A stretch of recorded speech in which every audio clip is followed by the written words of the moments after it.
They're in your attic, lurking underwater, or hiding in the forest, ready to pounce at any moment. They're exotic creatures, and whether terrifying or whimsical, they love to wreak havoc on humankind. But these two men are more than a match for them. You might even say they encourage their behavior. They're Alec Gillis and Tom Woodruff Jr., creature creators and co-owners of Amalgamated Dynamics.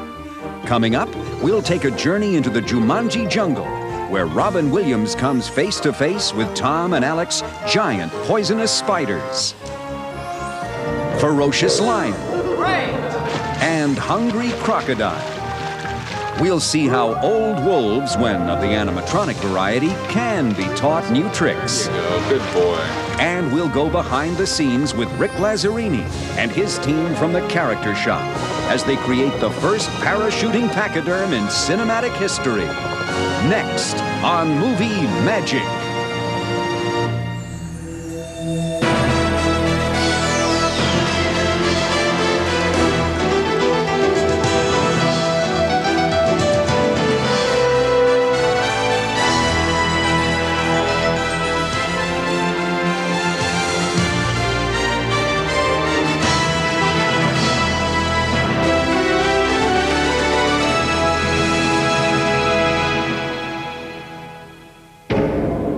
Your worst nightmare.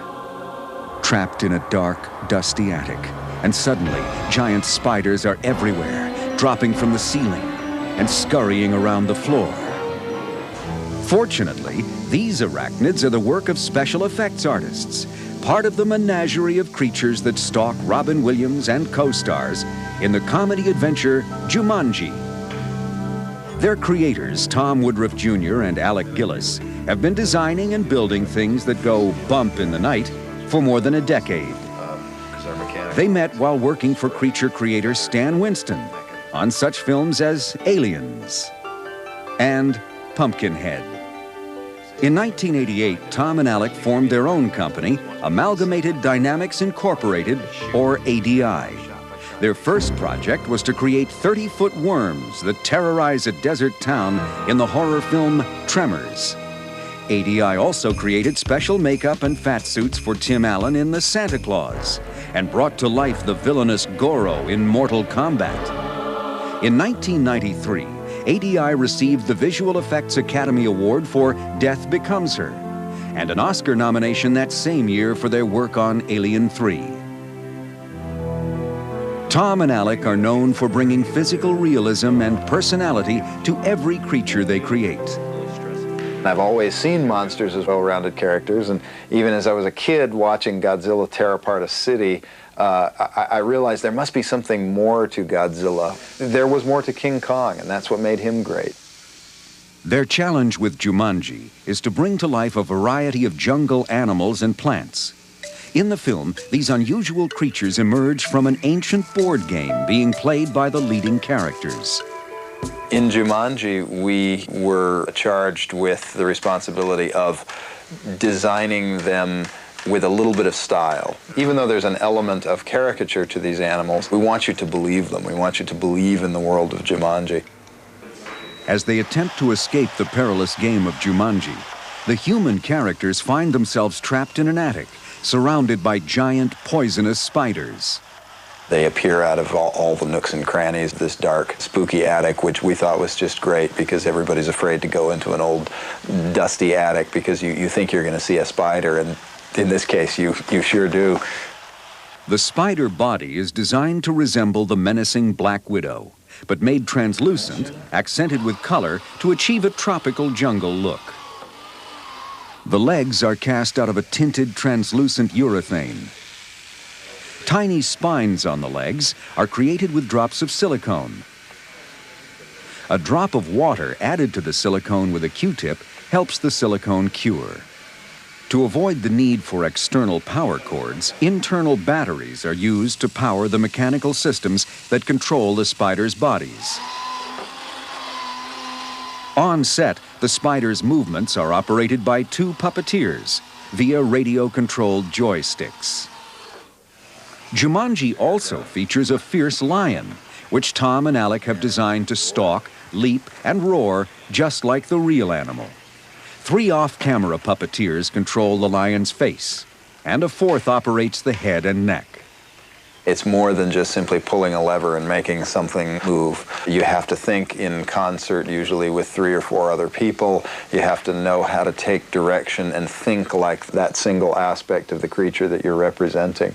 In a lot of the cases, wherever we're doing a creature that requires a performer inside it, to wear a suit, for instance, Tom usually gets the job to do that because he's an excellent performer and he knows how to get that performance from the inside out. Tom is fitted inside a custom shell made of a thick plastic material called kydex. This shell is suspended under the mechanics of the lion's head and neck. I've got a little communication microphone. I'm dealing directly with Alec, who is, in a sense, directing my performance in tandem with the director and giving me the feedback I need, so that he's helping me gauge the performance from the outside, and he's looking at it both as a director might and also as the creator of the creatures might. So that Tom can see where the lion is in relation to the camera and other characters, a small video screen hooked up to the film camera is mounted directly in front of one eye. The focus is all about when it's just close to the eye, and we can lengthen the upper arm, and I think we'll end up building some kind of a structure. The successful merging of performance and technology is high priority for Tom and Alec. Each Jumanji creature has a unique look and personality that pulls the human characters deeper into the game.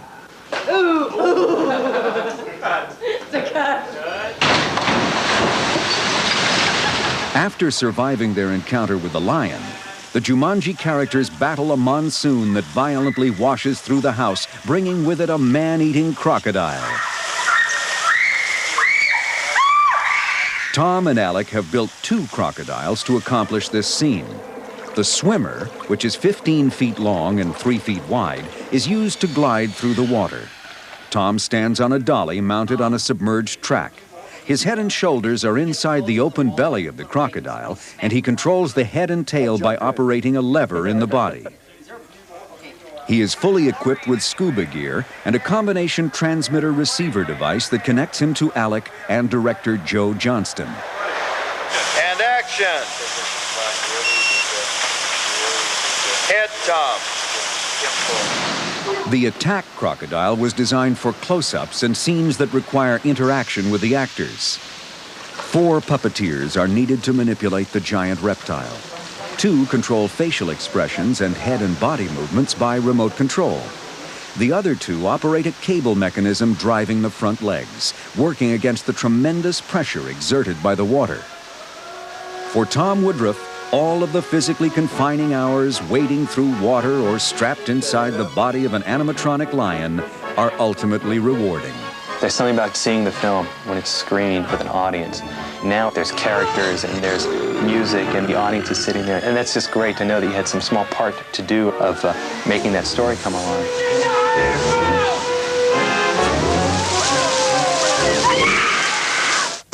Coming up, making an elephant skydive from 10,000 feet proves to be a formidable effects challenge. I've never seen anything like it. You've never seen anything like it in your life. Push Me Pull Yous, giant pink sea snails, and a worldly whale on a journey to visit its grandfather, Moby Dick. All part of the 1967 fantasy film, Dr. Dolittle. The task of creating this cast of exotic creatures went to L.B. Abbott, head of the special effects department at 20th Century Fox. Abbott and his team of engineers and fabricators built the giant sea snail full size, measuring 40 feet long and 20 feet tall. The whale, which appears giant on screen, was actually only 8 feet long. A network of pumps, motors, and air hoses allowed it to dive, surface, and expel water from its blowhole. The imaginative realization of these creatures earned L.B. Abbott that year's Academy Award for Special Effects. Creating large animals was also the challenge facing Rick Lazzarini, founder of The Character Shop, when he was called upon to design animatronic elephants for the comedy adventure Operation Dumbo Drop. We faced a number of challenges in recreating the elephant for Dumbo Drop. In the first place, it was a very large animal. In the second place, we had to create a number of them. My shop is a decent size, but it's not so big that it can accommodate 8 elephants and the 40-person crew it needed to build them quite so easily. So Rick utilized every inch of space both inside and outside his shop. But before construction could begin, it was necessary to take a look at the star of Operation Dumbo Drop, whom they would have to replicate. Ty, an 8,000-pound Asian elephant, was trained at Gary Johnson's Elephant Ranch in Paris, California. We were armed with pages and pages of grids and measurements that we needed to get from her, and just got every bit of data that you could possibly have on an elephant. Ty will soon be flown to Thailand, where Dumbo Drop is being filmed. There she will perform most of the elephant shots in the movie. But the film's climax is far too dangerous to shoot with a live animal. The script calls for the elephant to be dropped from an airplane at 10,000 feet and to parachute safely to the ground. Rick has designed 2 versions of the elephant to accomplish this. The first is a fully animatronic elephant. This elephant will not actually be dropped, but will be suspended from a crane for close-up shots of the animal during the fall. The animatronic elephant measures 8 feet tall and 14 feet long and weighs in at 1,800 pounds. Inside the foam latex skin is a framework constructed of steel and aluminum. This structure supports the nearly 1,000 feet of cable and 19 electric cylinders that actuate the animal's movements. Power is supplied by an internal gasoline generator. Rick has incorporated truck coil springs inside the legs, which provide a natural-looking sway or bounce to the elephant. Go crazy. One puppeteer, generally Rick, operates the head, neck, and trunk using a computerized control device called a Waldo. If you've got a skeleton of an elephant that moves its trunk in a certain way and its head in a certain way, your Waldo does the same thing in miniature. Every joint on a one-to-one basis that is in your animatronic creature is mimicked in the Waldo. Other puppeteers use remote-controlled joysticks to operate the elephant's ears and facial movements. While Rick prefers to puppeteer the elephant live, allowing for spontaneity on set, the performance of any shot can be pre-programmed. Hooked up to the elephant is a sophisticated computer that can record movements of the puppeteer's joysticks and Waldo and then play back those moves with the push of a button. This method will be especially important for shots where the elephant is too high up for the puppeteers to see clearly. For the actual free fall and parachuting shots, Rick has designed a second version of the elephant. This one is totally non-mechanical. Beneath the foam latex skin is a hollow fiberglass body. To allow for trial and error during filming, the character shop has built 6 of the 350-pound fiberglass elephants. Director Simon Windsor wants the elephant's trunk, ears, and tail to have a natural flowing movement during the fall. So Rick constructs these sections out of polyurethane foam. To test the flexibility and durability of the appendages, Rick and his crew anchor one of the elephant heads to the back of a truck and take it out on the freeway for a test run. 60 miles per hour. When an ear came off during the test, Rick went back to the drawing board. He solved the problem by reinforcing the foam with cloth backing, and no further appendages were lost. After 3 months of intensive work, Rick and a crew of 5 puppeteers arrive in Thailand, where their elephants are about to be put to the final test. The fiberglass elephants will be dropped from a helicopter at heights ranging from 8,000 to 10,000 feet. First, a fiberglass elephant is loaded onto an aluminum pallet and bolted in. Cables running from the pallet crisscross over the elephant and hook up to the helicopter. While we were filming in Thailand, there were 3 instances where the chute did not open on our fiberglass elephants, and they plummeted to a painful death. We were saying, I don't think that chute's going to open. And sure enough, the main chute didn't open. And I don't think it's going to survive very well. Oh! Yeah. Wow. I'll tell you what's going to happen. The pallet landed flat on the ground, but it was a crash with some pretty serious damage to one of our fiberglass elephants. The production said, can you fix that? Nope. That's non-fixable. That's why we made 6 of them.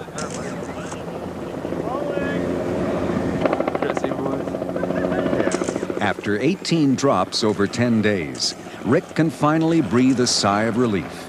Several perfect touchdowns have been captured on film. Okay, guys, we have a safe landing.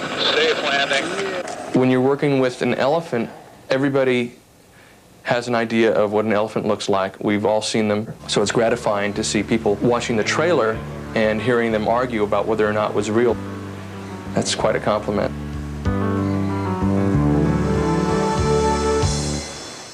When we return, special effects artists look deep into the eyes of a wolf to create a dramatic movie moment. A whole generation of moviegoers were enthralled with the films of Ray Harryhausen, the legendary special effects wizard who brought demons, dragons, and dinosaurs to life. Among those influenced by Harryhausen's ability to create subtle, expressive movements using miniature stop-motion puppets are Tom Woodruff Jr. and Alec Gillis of Amalgamated Dynamics. They carry on a tradition of incorporating special character traits into the design of their creatures, which comes through in the performance. When we work with the performance on set, the fact that these things are mechanically articulated creatures is definitely something that works against us from the very beginning. If we don't try to compensate for that and deliver a performance on top of that, it's just going to look like a mechanical thing. When director Mike Nichols hired Tom and Alec to design and build animatronic wolves for his film Wolf, they were presented with an intriguing challenge. On Wolf, Mike Nichols wanted us to create sort of a hybrid wolf-human version of a wolf. He was very interested in some of the Brandenburg photos of wolves, where wolves are sort of peering from behind tree trunks, half obscured, and that was the kind of feel that he wanted, sort of pensive staring. And of course, there's a danger there that you're creating an artificial thing, and if it doesn't move, it looks all the more artificial. So we put eye movement and ear movement and subtle head movements and things in it just to try to bring it to life. We strictly went off of animal anatomy and wanted to give it every point of movement that a real wolf would have, so we used a lot of the sketches of dog and wolf skeletons and studied videotape and some stuff we shot of real wolves to make sure that it's capable of all the movement and all the action of a real wolf.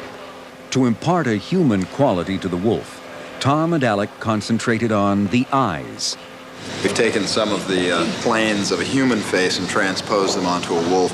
Wolves have very back-sweeping eyes that are at an angle. Humans are very straight and flat on a flat plane. So we've brought that forward and taken that upswept eye corner to corner and straightened it out a little bit so that it has more humanity, since that's mainly what we respond to. A groundbreaking aspect of their work on this film was the creation of dilating eyes, a first for creatures of this size. We're always trying to convey character with whatever it is we build so that it's not just an effect. And in this case, there's a moment where this wolf needs to focus, and we wanted to have the parallax shift of the eyes and then also the pupils dilating down.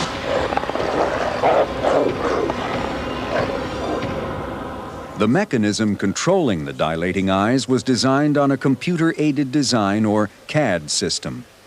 Mechanical construction and cosmetic work on the eyes took place over a 2-month period. In addition to control mechanisms for the eyes, 17 servo motors that activate the wolf's facial expressions are located inside the head. The servos are radio-controlled, producing all facial movements except for the jaw, which is cable-operated. One aspect of construction not designed on a computer is the application of fur. Crepe wool hair is used for the face of the wolf, glued to the foam latex skin in sections with a silicone adhesive. Fabric-backed synthetic fur is used for the wolf's body. After a color pattern has been designed, the appropriate patches of fur are laid over the skin according to the pattern. The patches are then sewn on with heavy thread. Since Tom and Alec's animatronic wolves will appear in the same scenes with real wolves, their coloring must be coordinated. We are intending to use these for facial close-ups and interaction with the actors. Gross body movements where the things get up and run. Those will be real wolves, and they'll have to be dyed or sprayed to match the tones of our wolves. For Alec and Tom, the most rewarding part of working on any film is finding new ways of bringing their creatures to life. People are used to seeing animals every day, and they know what's right and they know what's wrong. And it's a very fine line to tread between stylization and just pulling it out of your ear. And so we do a lot of homework. We love the opportunities to bring something more to them. We've done these great animatronic animals, but you step back and you go, boy, I don't know, I think there's one more thing I want to try. And you just know that there's still continued growth. There's still an area that it hasn't yet been fully realized. Following in the footsteps of effects masters like Ray Harryhausen and L.B. Abbott is no easy task. But Alec Gillis and Tom Woodruff of ADI and Rick Lazzarini of the Character Shop continue the tradition of creating movie magic with each new creature. Transporting us to a kingdom where animals wreak havoc on humankind. Where elephants drop from the sky. And where the imagination runs wild.